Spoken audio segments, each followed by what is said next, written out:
ఇక కొన్ని బొమ్మలు ఉన్నాయి, నేను రాస్తాను, మీరు చెప్పండి. ఇదేమమ్మా?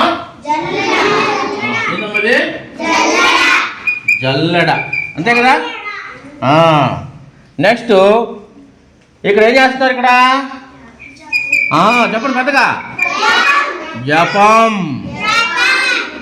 నెక్స్ట్ ఇక్కడ చూడండి అమ్మా, ఏంది? జలగా. ఓకే. నెక్స్ట్ ఇక్కడ ఇది ఏందమ్మా? ఇది జడ.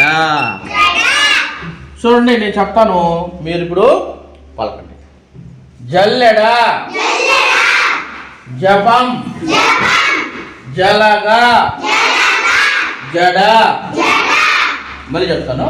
జల్లెడ, జపం, జలగా, జడ.